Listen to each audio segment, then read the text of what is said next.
your heart and let the magic unwind. With harmonies divine design. Hello, everyone, and welcome. I am super excited for you guys to be joining me this evening for our Teaching Tuesday after hours. So, of course, thank you so much. Of course, I'm so excited I forgot to hit the button. Hit all the other ones, but that one. But anyway, we are here with our lovely host, T. Weaver and Linda Barnum, and also an amazing special guest, Mr. Adrian Scott. I was sharing with Mr. Scott before we hopped on. I have heard so much about him, and it is really an honor and a pleasure to have him here with us this evening, sharing his gems and his knowledge of this AI game and just getting some insight. So without further ado, I'm going to go ahead and head to the back of the class, and I'm going to let these amazing folks talk. So T, you could go ahead, kick it off. Good evening. I'm T. Weaver, the other part of Harmony Divine Designs. I am the creative developer of the GPTs, the prompt guides, and a visual and a digital art. Linda? Hi, I'm Linda. I am the owner of LB Vibe Designs. I am a creator of GPTs and a creator of AI art. Okay, and our special guest is Mr. Adrian Scott. And could you please introduce yourself? Hey, what's going on, everybody? Adrian Scott, Younique AI Solutions, Younique AI Syndicate. I teach AI, I build GPTs, I do graphic design, but primarily what I do is I help people really excel and achieve with these tools for the most part. More than anything else, I try to focus more as a teacher and someone who actually gives back to the community. That's my primary purpose. Okay. Tonight we will be doing a Q&A with Adrian, and then we'll open up the floor for you guys to ask any questions about AI and what he's doing. And then he will tell us about, everything that's going on with him. So I will begin, Mr. Scott, with the first question. Okay. How did you get started with AI? Oh, wow. I don't know. I think I got caught up in the Chat GPT bug when it first came out. During that time, I was actually in the process of writing an actual book at that time. It was a series of books I was doing called Classics for the Culture.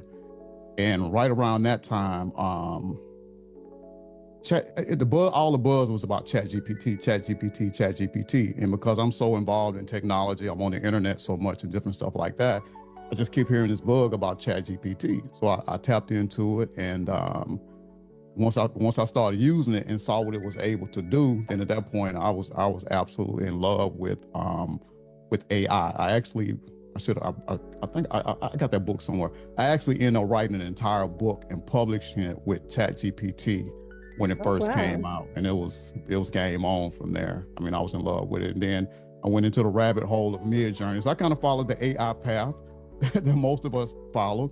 Started off with ChatGPT and jumped over into Midjourney. Then I made my journey over to Leonardo, because during the early days, it wasn't a lot of models like it is now. You got a lot of models right now. But back then, we really just had like ChatGPT for the most part. We had wasn't no Google, wasn't no Gemini, wasn't no Perplexity. Claude was still in the early days, but for the most part, it was ChatGPT. DALL-E. As a matter of fact, I remember when DALL-E wasn't even actually working inside of ChatGPT.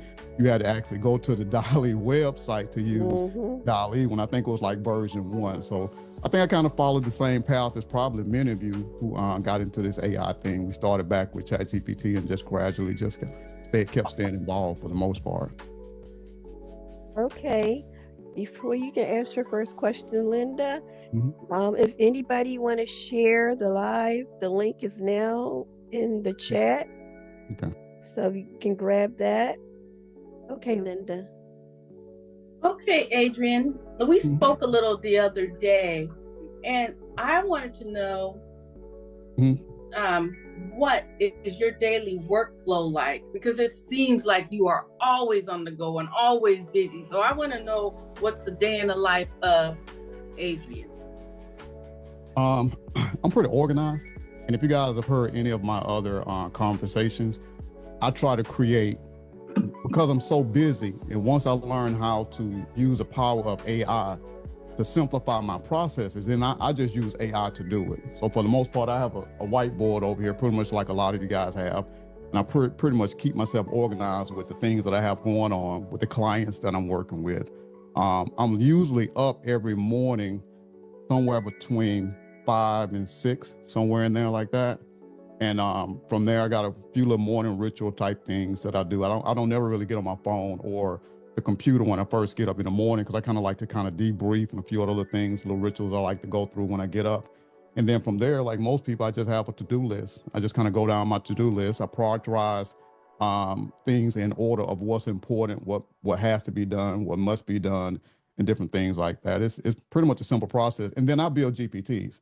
So a lot of what you see me do, I'll build out a GPT for anything that I'm trying to do to simplify, because I don't like to sit down right now and try to wrestle with a lot of this stuff when I can build an AI solution to do it. And then I have certain automations that I've built that kind of streamline a lot of my processes too. So that's one of the things you guys will see. That's on a whole nother subject.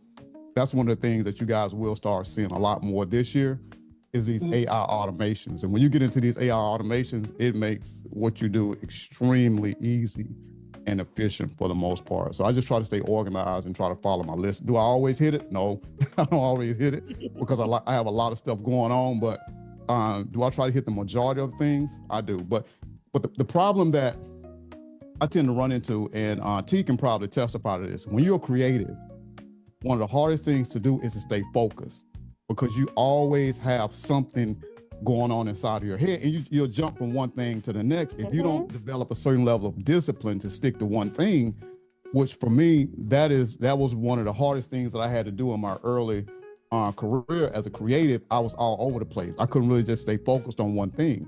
So I had to learn how to discipline myself to stay focused on one thing, because if not, as soon as I get one great idea, I'll have something else that come up the next day. And if I don't stick to that one thing, then I'll be hopping all over the place and I'll never get anything done. So that's one of my hardest challenges, is I need systems to keep me organized, because if not, I'll be all over the place. So systems work for me. So I create systems in order to help me get things done. So that's why I'm able to get so much done for the most part. And then I outsource too. A lot of stuff that I try to prioritize what I can do, I do. And I know my strong suits, but I've been using outsourcing for a long time, Upwork, Fiverr, different places like that. If there's anything that I feel that it's not something that I need to be doing, then I'll delegate that and have somebody else to do it. That way I can focus on the stuff that I need to focus on. Well, that's a great idea. Yeah. Well, my second question, you pretty much answered how your day goes. Organize and try to follow. Right. Okay, so what we're going to do, we're going to switch it up a little bit, because there's a lot of new AI apps coming out. And being a part of your group, I saw earlier this week you tested DeepSeek. So can you tell us about that, and where do you think it will be going? Wow. DeepSeek just came out of the blue within the last, I think, like I got hip to it maybe back in December. And it was pretty much an alternative to ChatGPT. You do have some other models out there like Minstrel AI and a few others. What really changed the game with DeepSeek, now, when they dropped DeepSeek, they dropped an open source version of it. So basically what they did was the Chinese pretty much said, hey, look, we found this cheaper way to create these AI models, okay? So they didn't have an advanced reasoning model at that time. So, and then what they said is, instead of making it closed source, like OpenAI, Perplexity, like Anthropic and all those different companies like that, they said, hey, here's what we're gonna do. We're gonna develop this code to build these large language models. And the way that they trained this model was so efficient that pretty much anyone can do it right now. And then what they did is they came up with the recipe and then they just shared it with the world is what happens, okay? And then maybe like last week, they came out within DeepSeek R1, which scored higher in benchmarks than ChatGPT O1. It was at the equivalent. And the thing that really shocked the community is that Western nations, for the most part, assumed that they had AI dominance in the AI field because of a lot of the sanctions that they had put on China. China wasn't allowed to get these advanced chips that was being created by NVIDIA. Okay, so they didn't think that if they could get these advanced chips, they wouldn't be able to create these advanced models like you see ChatGPT or OpenAI releasing. But what happens is that I remember, I think it was Mark Zuckerberg. One time Mark Zuckerberg said, I saw the movie a long time ago, and he talked about per capita, you have more geniuses in China than you have anywhere else. And what happens is that when you cut people off from technology or you cut them off from resources, what you do is you force them to become innovative is what happens. Right. So the Chinese became so innovative because they was forced to, because you wouldn't give them what they need. Then they came right around and created something better than what you have, cheaper than what you have, and then they dropped it on the market and it just completely destabilized the market. And then they gave it to us. So as soon as they released it, I have a version right now, and I'm going to release a video showing you guys how to do that. I'm running an advanced version of DeepSeek R1 right now on a Mac computer that doesn't even have to be on the internet. That's why you can't do that with ChatGPT. Right. Okay. So now I have my own personal AI here in my house right now that I'm not dependent on any of these other companies because I don't even have to go on the internet anymore to use this R1 version. That's why everybody's tripping about this here, is because they created it and then they gave it to everybody, and it's completely destabilizing the market because they assume that you would have to have these huge server farms and all of this money that you had to spend to create these models. Chinese said, we're going to do it with $6,000 and we're going to do it in 2 months. And that's what they did. So that's the big thing with DeepSeek. And then you have a lot of these other models now that's of the same equivalent to that are hitting the market. So I have no idea which direction we're going to go in right now because the cat's out of the bag. And now we don't have to be dependent on these other companies who are really trying to create a monopoly on the information. They was trying to consolidate all of the information up under a few companies. Now, everything's wide open right now. Now the community has control of the technology for the most part. I hope that answers you guys' questions. And that's what DeepSeek represents. The democratization of AI is what it represents. So is the DeepSeek R1 that you're talking about, is that also free? Or is that it's free. Okay. No, they're all free. You can get DeepSeek version 3, which is their ChatGPT 4.0 model, for free. You can get, and it all depends on the power of your computer. They got different versions of it that you can download and run on your computer. And if you have a computer that has enough power and you have enough what's called GPUs, and that's what NVIDIA does. NVIDIA produces these really advanced graphic chips is what they do, okay? And that's what a lot of these large language models need when you're training them. But the version that they release like smaller versions of it that we can use. So like right now, I'm running a 4 gigabyte and a 9 gigabyte version of it. And I'm running this on a Mac Mini M4. I don't even have like no super expensive computers, and it's running like good gas. I don't have any issues with it at all, period. So it is phenomenal. The time that we're living in right now, I would have never imagined that I would have my own AI here right now. Don't have to worry about security breaches. Don't have to worry about my information going to the Chinese. None of that type of stuff like that. And then you can ask it questions on your personal version that you can't ask it when it's online. You can really do a lot of work with it when you have your personal version of it. If that makes sense. Yes. Okay. It makes a lot of sense. Linda, you're up. I'm looking at the questions and they're kind of mixed together. Is that right? Our questions? Yeah. Okay. I want to ask you, Adrian, what is your favorite thing to do when you're relaxing? What does that look like? Do you relax? Oh yeah. glass. I mean, I read. I mean, I like to go out and eat. I mean, I like to travel. I like to visit my family, talk to my kids. I mean, just normal stuff for the most part. I think for me, I think the reason why I'm good at this is because to me, this is not work. So this is almost like the same thing. I don't look at this as my job or work. So each morning when I sit down and I start doing what I'm doing, this stuff is fun to me because I'm in purpose. So a lot of times getting on this computer and figuring things out is part of my relaxation process. It allows me to download and to kind of debrief and stuff like that and kind of think through things. If I have any type of stress or anything going on like that, this is the way that I can kind of channel that into something positive and make something happen with it. So for the most part, I pretty much do what everybody else do. Like the movies, like to go out to eat, like to spend time with family, just pretty much normal stuff for the most part. Okay, getting back to AI and DeepSeek and ChatGPT. In your opinion, do you think DeepSeek will surpass ChatGPT? And if it does, will it be able to create images? Because I know at one time it wasn't creating images. I can't even really say. Anything that I say right now would just be an assumption. Everything that's happening right now.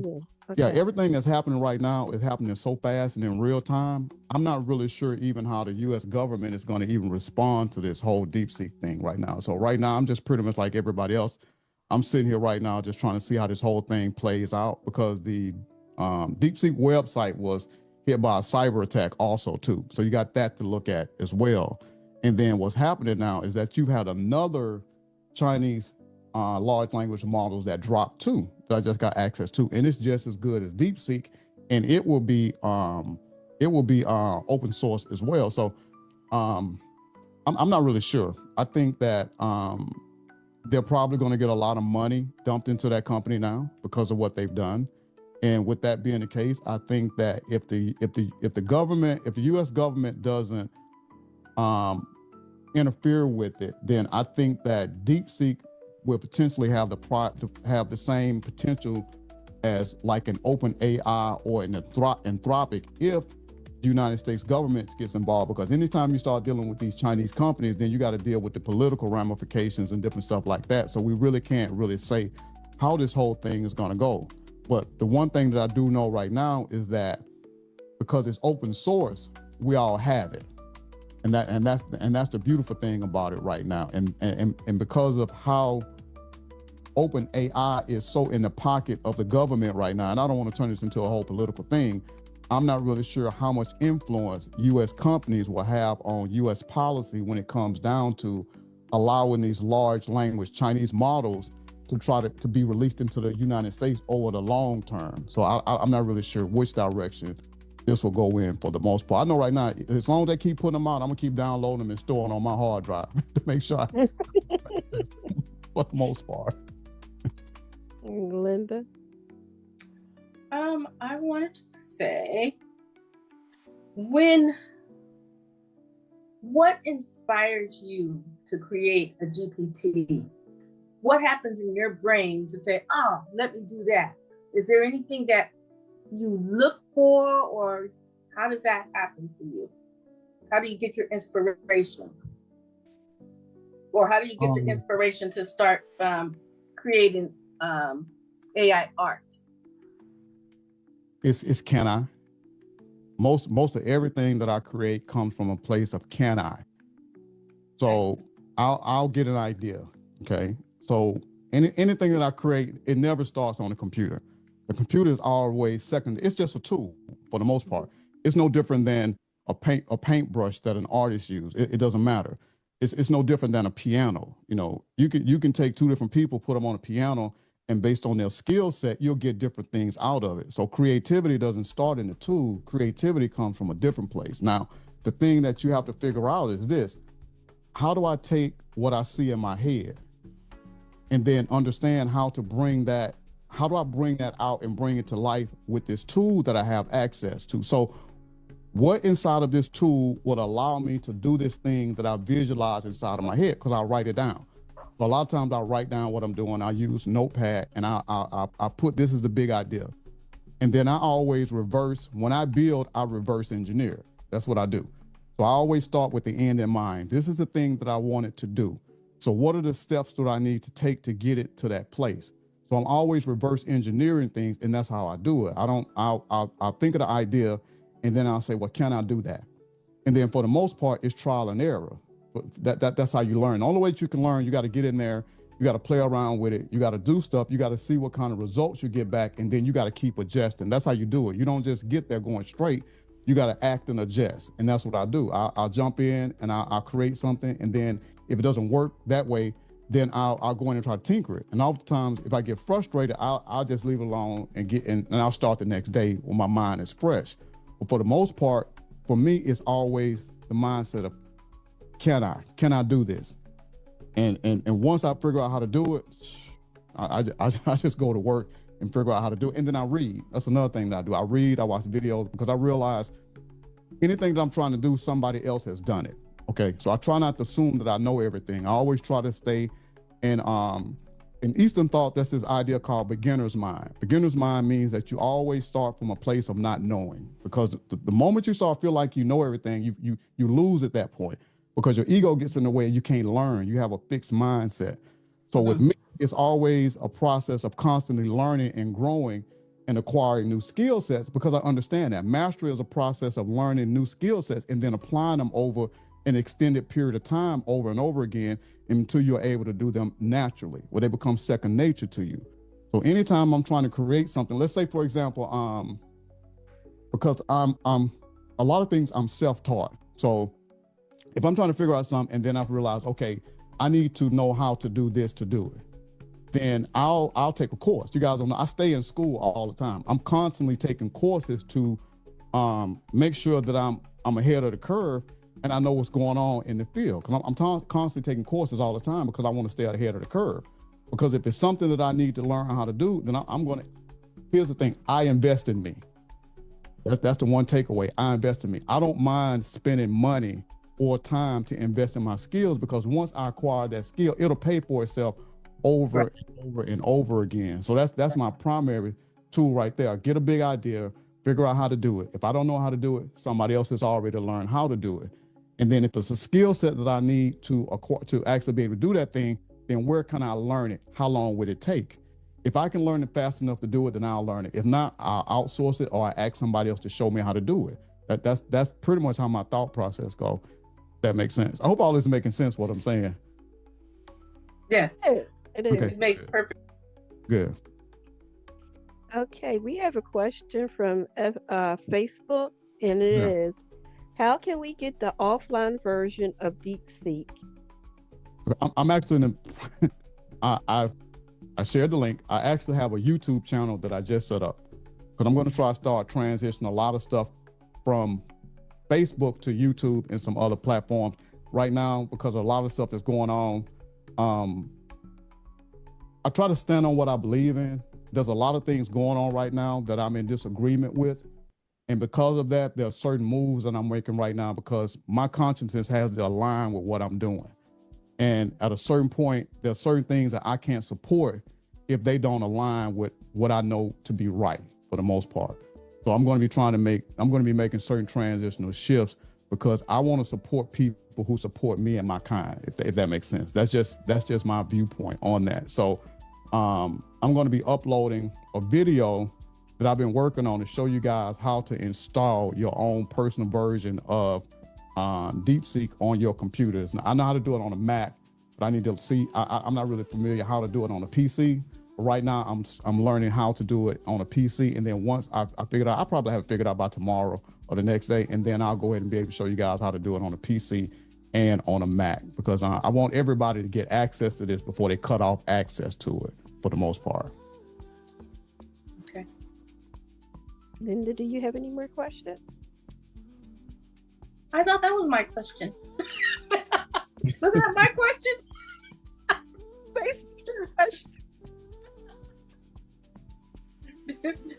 Do you have any more?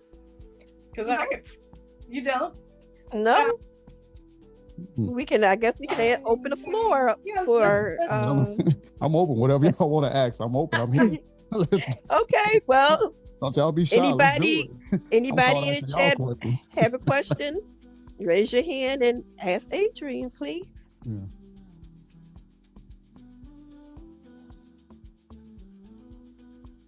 Where did he go? Lena, go ahead. Hey, Adrian. Hey, what's going on? Correct me if I'm wrong, but you said you come from tech, right? You have a tech background. Mhm. What would you say to someone that's trying to get into the tech industry, but doesn't have the tech experience, right? Is there maybe a platform where they can go and, I don't know, take courses? Would you say they need to go to school? Like, what would you advise them to do? Okay, I don't want to talk against school, but pretty much right now you can learn anything now online. You got Coursera, you got Udemy, you got Dominica, you got the great courses. There are so many. We're living in a time right now where if you want access to information, there's tons of information out there. Here's the thing. Anybody going into technology right now and coding right now, I would not advise that at all. Zero. I wouldn't advise anybody to do that right now, because these models, and you work with the models, so you know what I'm talking about. When they release these AI agents into the workforce, it's over with for those fields right there right now. So we need to really start looking at developing soft skills for the most part, because a lot of the stuff that technology can do, that stuff is going to be handled by AI soon. We're going to need people with soft skills, people skills, human relationship type skills, because once these models get involved, all of that type of stuff, that stuff is going to be relegated to those models. They can do it better, they're more efficient, and then when they achieve what is called AGI, then at that point it's an entirely different game. I would think in terms, if right now, if I was giving anyone any advice about tech, I would tell them to set up an AI agency. That's what I would be looking to do.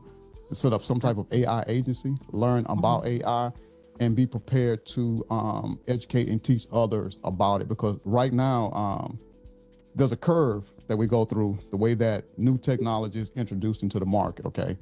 So in the beginning, like, a lot of people don't really know about it. Then a few people start knowing about it. Then it hits a peak, and then it becomes oversaturated, and then it dips down because everybody knows about it, okay?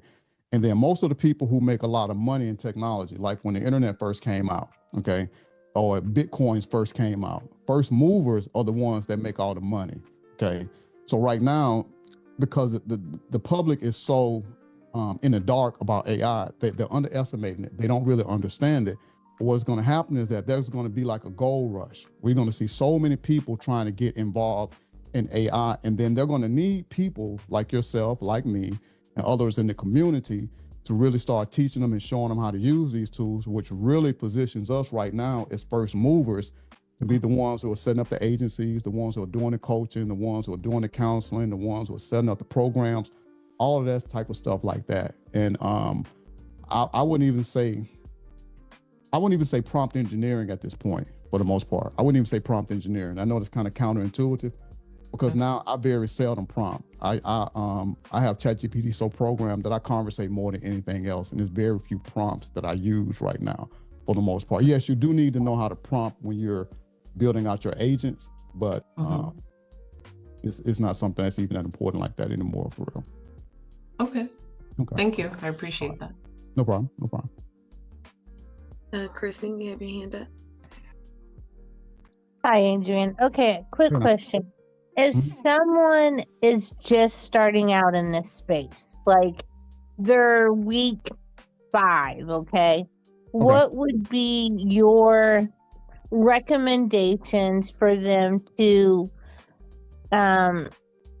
continue on the course that everything is going? What would you give them advice on to do or to learn, or what would you give them, like, from a coach perspective?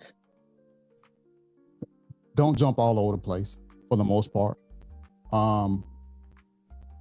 find one platform, one skill set that you want to master and stick with that. Because what's happening right now is that you have so many of these different platforms every single day. If not, you'll find yourself in a platform rabbit hole and you'll never learn like that and stuff like that.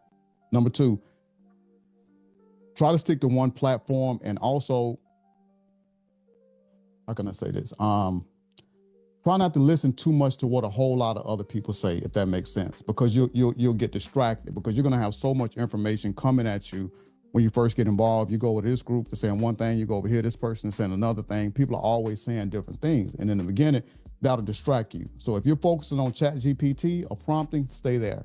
Learn that, master that, and try to become good at that. But don't be jumping between ChatGPT, Midjourney, jumping over to Leonardo and stuff like that. You can't really learn like that. Get inside of one platform and try to become as good as you can at that, because you can't learn until you make mistakes. That's the main thing. And I would encourage them to make the mistakes. Get in there, play it around, learn the models, find out what works, find out what doesn't work, and just have fun with it for the most part. If they're new, that's the best advice that I can give them. And I would send them, right now, I would send them to ChatGPT. I would still probably send them to ChatGPT right now. Yeah, just for various reasons. I wouldn't really send them to DeepSeek right now. I would still send them to ChatGPT right now if they're brand new. Well, that's good advice. Thank you very much. You're welcome. Michelle, Awesome. you have a question? Yes, I actually have a question. So obviously, amongst the audience that we're in right now, okay, we are catering toward, and this is actually right on time. Look right here. Wonderful. Look, this is broken. Okay, This is we're catering broken. towards adults. This is broken. Okay. This is What what would you say, or what advice would you actually give to the youth that may be inspired by AI but may not have the resources or may not know what they could possibly do in it? What advice would you give to them? Oh wow, I got a son right now that's in that's in high school, and he's scoring really high. He's going to end up getting like a full scholarship, pretty much wherever he wants to go. So right now, I have him learning make, and the same advice that I'm giving you guys, what I'm about to give you, is what I give him. These kids know a lot more about this stuff than we do, and I learn from him as much as he learns from me, more than anything else right now. And because they have cell phones, they have access to this stuff. There is no more gatekeeping when it comes down to AI and learning this stuff. If you have a cell phone, you can learn this stuff for the most part. And that's what I tell my son all the time. He wants to get on that game, play on that game all the time. I keep him focused. You know what I'm saying? If you let me segue into this. I think it depends on the community that the person is in too, for the most part. Okay, so you have a lot of communities, particularly in our communities, where a lot of this information and a lot of this technology is not being talked about. Okay, we do have that issue that we have to look at, which introduces an entirely another issue when it comes to technology and the gap between those who have access and those who don't have access. So I think pretty much you have to handle it like a parent. You know, just get them involved, keep them in the loop. Same thing I'm doing with my son, with my daughter. I keep them in the loop, let them know this is what's happening. If something jumps off, I had my son looking into Bitcoin. When I started seeing Bitcoin rise, I made calls. I let him know, hey, I need for you to look into this right here. You're not too young for it. I need you to look at the numbers, look at how Bitcoin is going. And then I tell them to do that. And then I don't just give them the information, I give them a task to do. And then I come back and check them to make sure that they done it. Because I want to make sure, I don't want to think for them for the most part. I'm going to tell you what you need to do.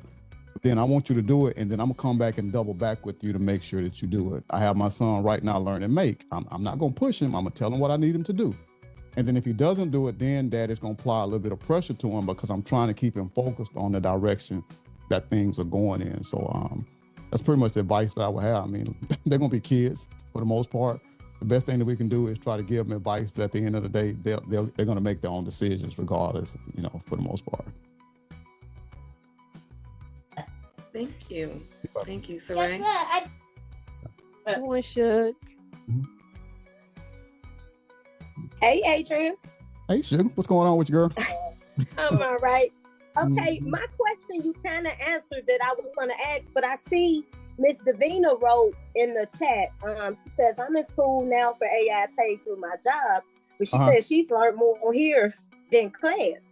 Right. So that actually brings another point that I was getting ready to say, because we jump around and we in all these classes and different things like that. Some of them we paid is not good. Some of them is good. But another thing is, even if they are good, I found myself, and something I would want to tell new people coming into the game, I found myself doing so many classes that I didn't even have time to implement what I was learning in the actual classes. And you just spoke about kids jumping around because, you know, they kind of all over the place, you know, and want to do everything. But I think we are like that as adults too. We still get kids and want to play with everything and all the new shiny objects. So I guess what I would be asking you, and sorry if you kind of already answered this, but what would be your thing to tell an adult in which way to stay focused? And, you know, some people tell you to niche down. Some people tell you, oh, you don't have to niche down. You should do multiple things and have multiple streams of income. But I think when you're first trying to find your niche or find your spot, you know, in something, you kind of like all over the place. So what's your advice to an adult to stay and how to stay focused? You have to embrace you, okay? And let me explain that, what that means. Oftentimes, a lot of times we trend chase more than anything else, okay?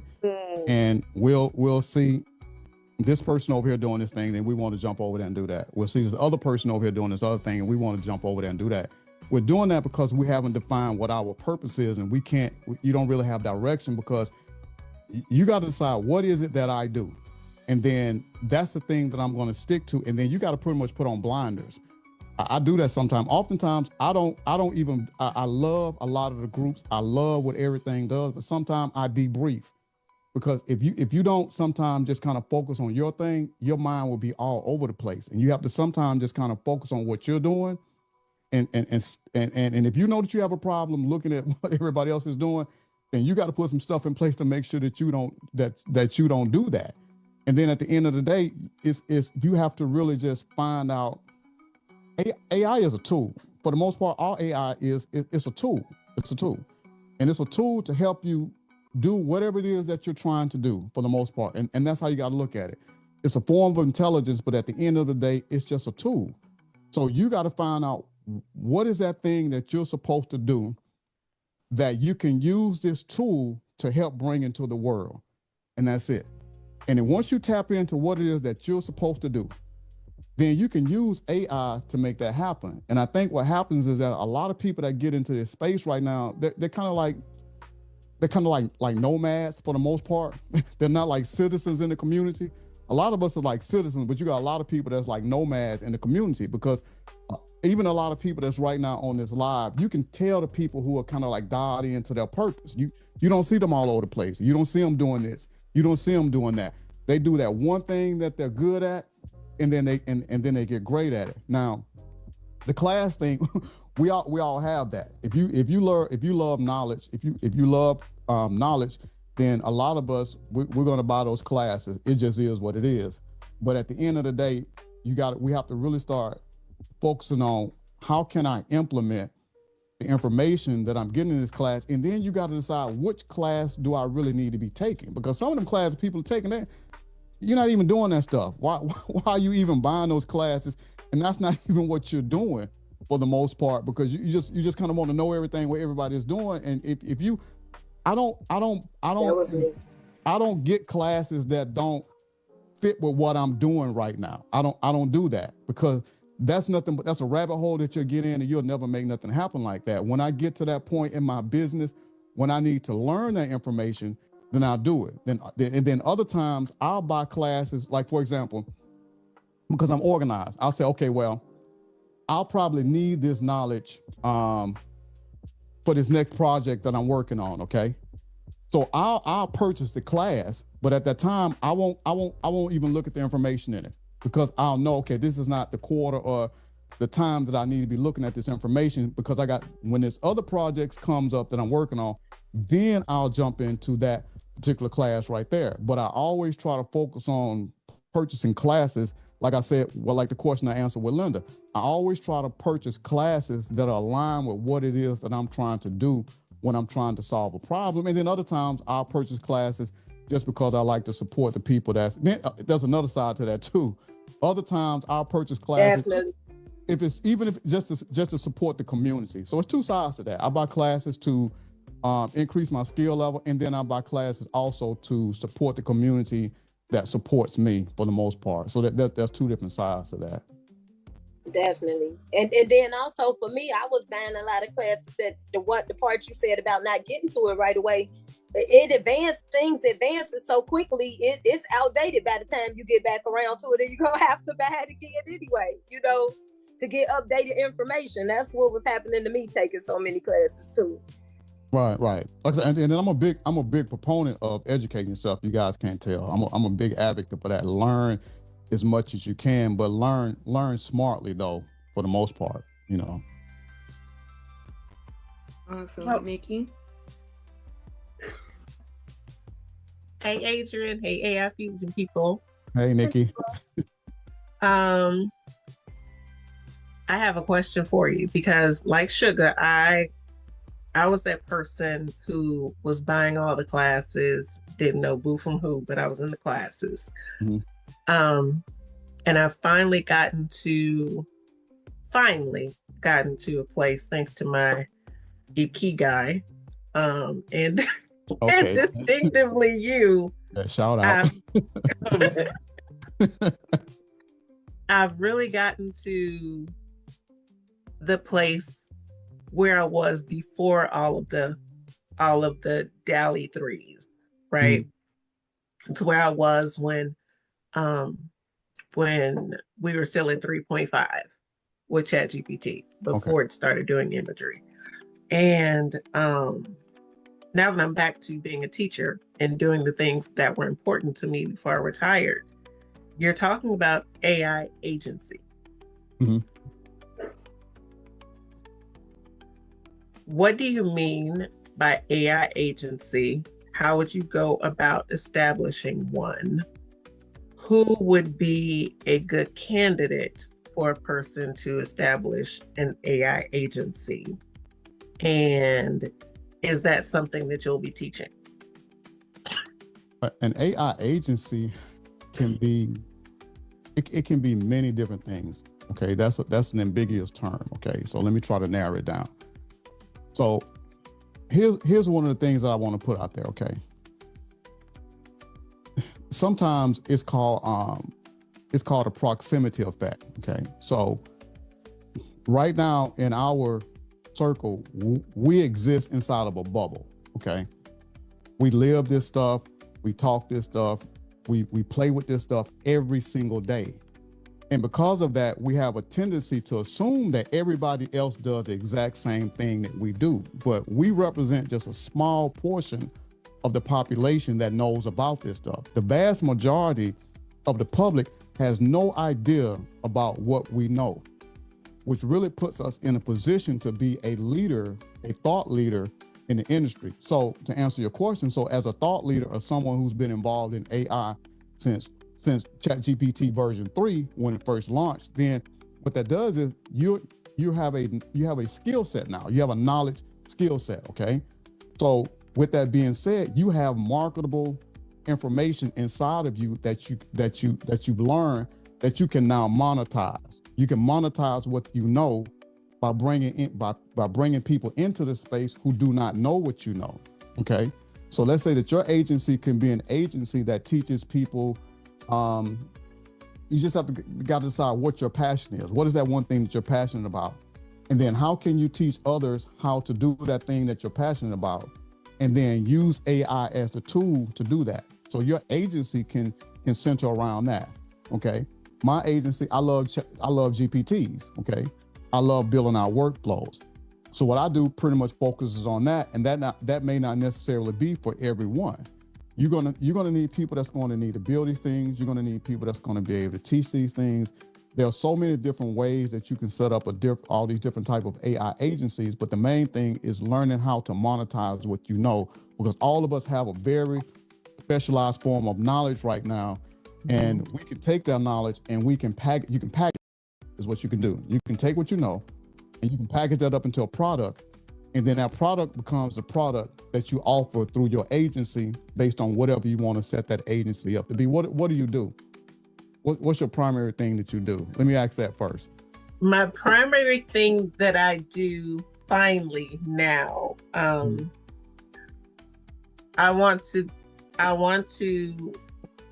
finally start my family school communication business. It's not even business, it's a partnership, because I want to help parents and teachers and families navigate the IEP process in school. I'm a retired teacher, and I know how difficult that is. And I know how many parents, especially Black and brown parents, go into it and just have no idea what it is, why it's important.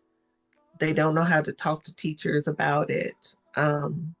So I want to help teachers and families navigate that process, because it's getting lost. And with whatever is about to happen with IDEA and the Department of Education, who knows? I know I have that soft skill, but I also know that I can bring my AI knowledge and skill to that as well. Okay, so from listening to what you just said, you said a lot of I know, which implies that you already have a particular skill set that you already know. Okay, you said a lot. I know. And because you know, you've been able to identify a gap in the market or need in the market based on what you know. You see that. You have an awareness of that. You know that. Okay. Now, how do you use, and I'm just going to put this question out there for you. I'm not going to answer it for you. You need to answer it for yourself. So how do you take what you know and then use AI? How does AI become a tool or an ally in that? Okay. So for example, AI for you might serve more as in an advisory capacity. Okay? Where, because listening to you, the product or service that you're offering may not necessarily be an AI-based project, but AI can work with you as a partner in business. So look at maybe setting up your AI partner, or you see what I'm saying, and using AI as your co-partner in your business that gives you advice and advises you, and you can build out something like that. So let's say that you had this big plan for what you want to do based on what you just said. Then you create an AI agent that has knowledge of that and knows more about that than you do, and then you consult your AI agent and allow that AI agent to give you advice, business advice, so that you can kind of build out what you're trying to do with the schools. So at that point right there, yes, you're using AI, but you're using AI in a very specific type of way that fits your needs. Okay, you might not be necessarily teaching AI in the school, but you're still using AI. So I think that's the thing. We all have to decide what it is that we do and how do we use AI to make us more proficient with that, to make us better at that, and cut down the time that it takes to do that with. And that's the thing you'll have to think about. Think about your process and think about how AI can help you with that. Okay. I hope that helps. Oh, it did. I've already started working on an agent specifically for that, for families, not just for me. So I'll have to teach them how to use it, but I'm already working on that. Okay. All right. Sounds good. Keep us in the loop. All right. Okay. All right. Appreciate it. Love it.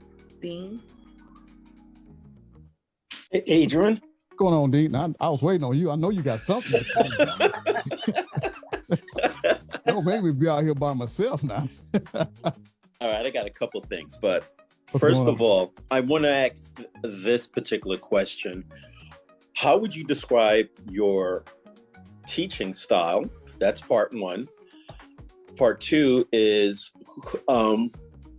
what is the type of student that you work well with?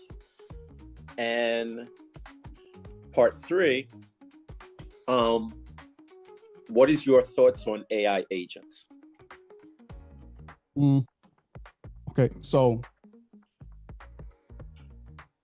the root of the word education, it has a Greek origin to it. Okay, education. All right. Education is when you educate a person, it's not so much that you're putting into them.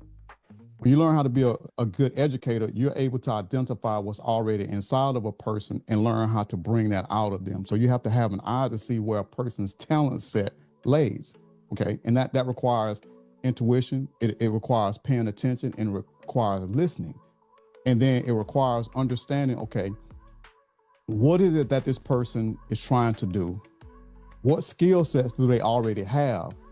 And how can I speak to them in their language? Because everybody has a different type of communication style when you communicate with them. So you have to listen. Once you learn to listen, then how can I communicate this understanding to them in a way that they understand? Are they an audio person? Are they a kinesthetic type person?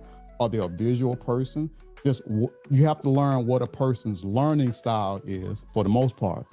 And then you have to understand where is that person on their learning journey, okay? You got to understand, okay, if this is a beginner, then you have to understand the struggles that a beginner will have when they're getting into the field. So you got to build them up, you got to encourage them, you got to give them that sense of I can. That's one of the things that's important with a beginner because they're going to have a whole lot of doubt. If you have a person that's in a more advanced place on that, then at that point it's more of a communication and bringing out of them what they already know and helping them enhance the skill set that they already have. Or you might need to lead them into a direction to get certain tools that they might need to try to take their life to the next level. So it all depends on who you're talking to for the most part. And if you're teaching in a group environment, then you have to be able to teach where you can connect with you have to be able to connect with every person that you're talking to in your audience by an assumption that you're going to have beginners, intermediate people, and you're going to have advanced people. So you have to be able to articulate your information and your knowledge in a way that you don't alienate the beginner, but then at the same time, you don't have it too babied down where the advanced person would get bored with it. You get what I'm saying? So it's on a case by case basis. Everybody's different. And I think that the initial conversation that you have with a person, for me, for the most part, the initial conversation when I have with a person, when I coach with them, it pretty much lets me know where they are.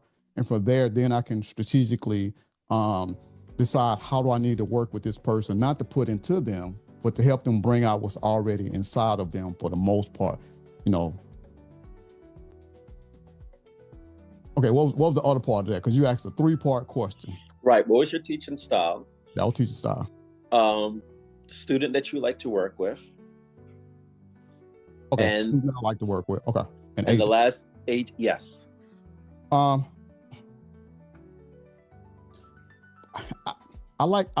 don't necessarily like to work with students who feel they know it all already. That's not my ideal student for the most part. It's very difficult to teach someone who already comes in thinking they know more than you do. That's going to be a challenge.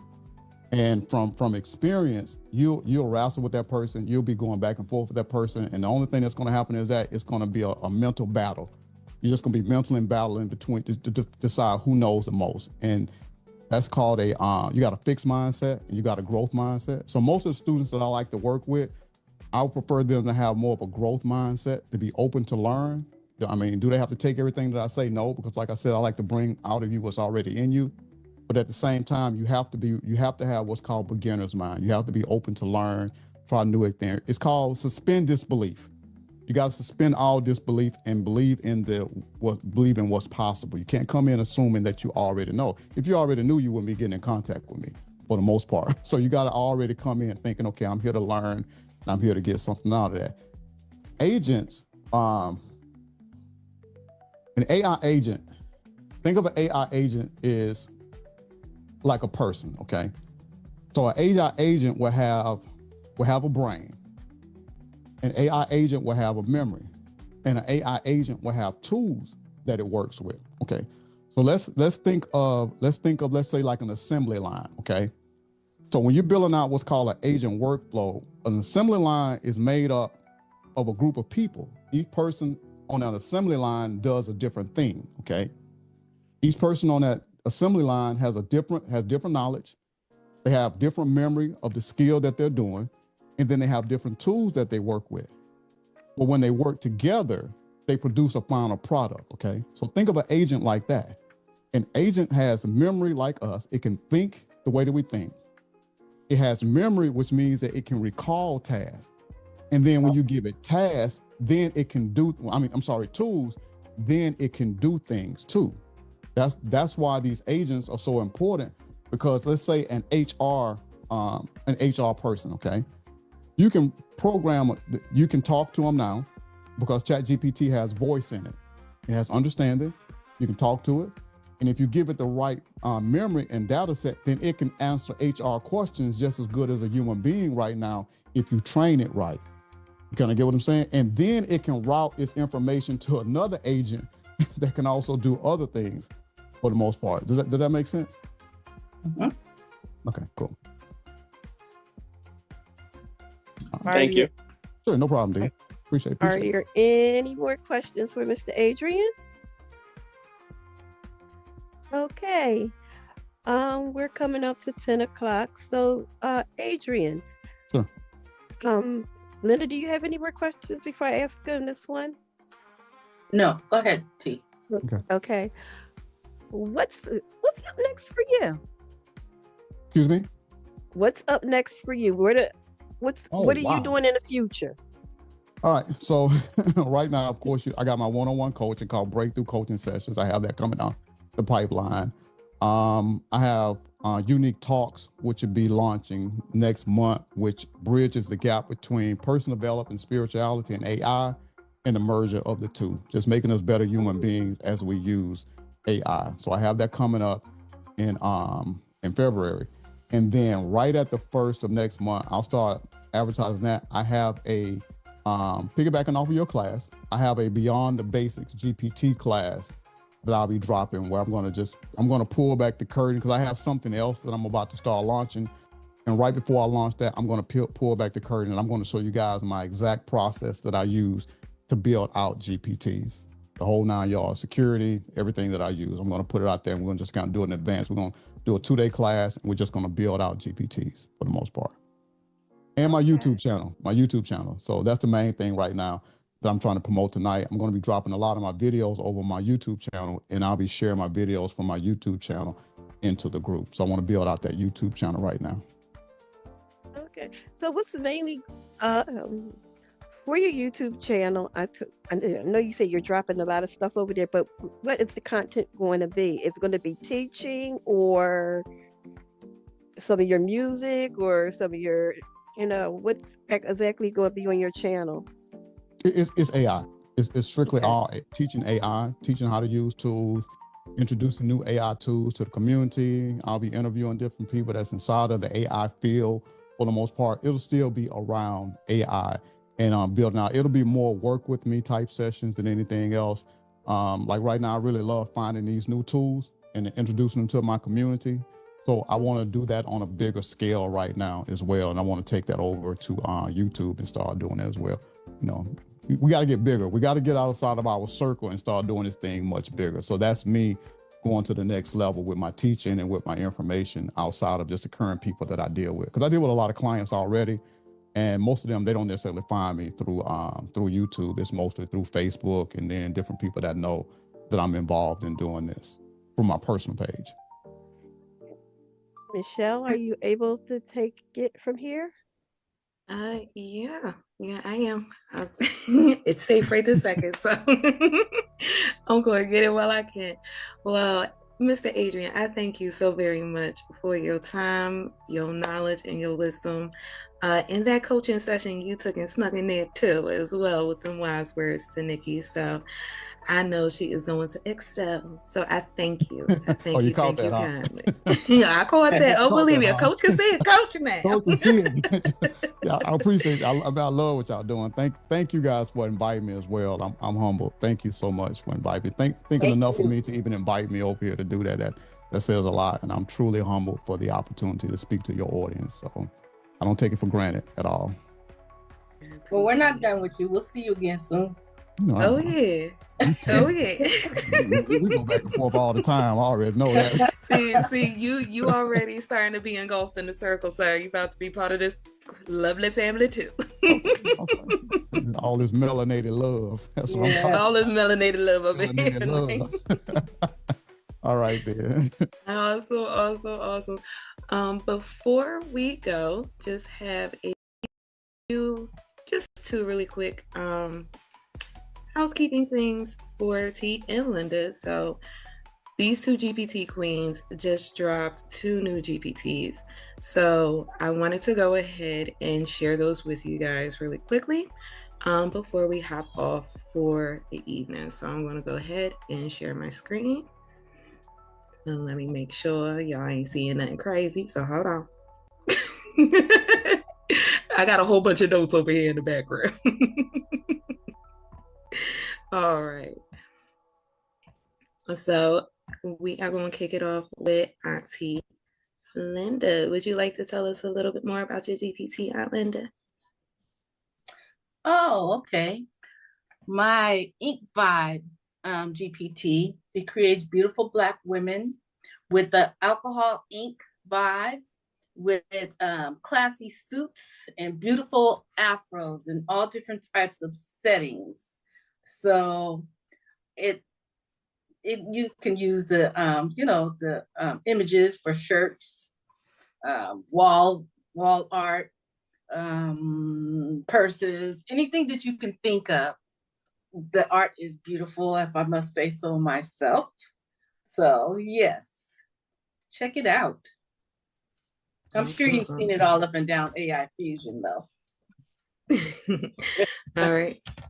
Absolutely. So I am going to go ahead and drop that in the chat. Thank you, everybody in the chat. Right. And then let me go ahead and get Miss T, because you know she ain't getting off that easily. So yeah.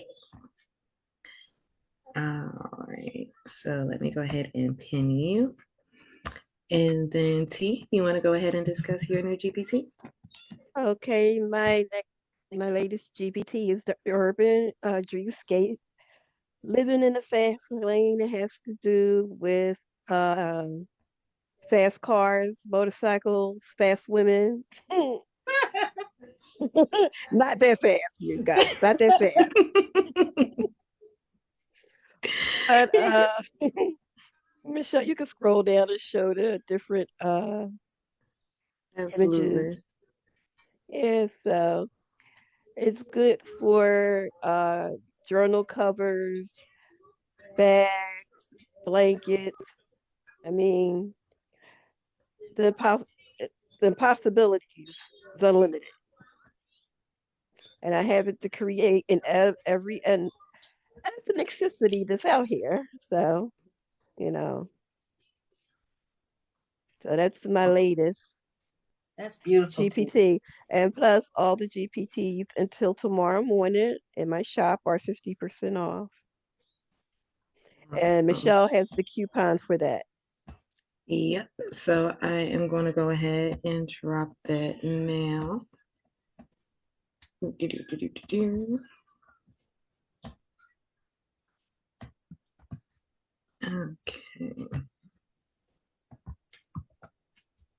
So put that over there.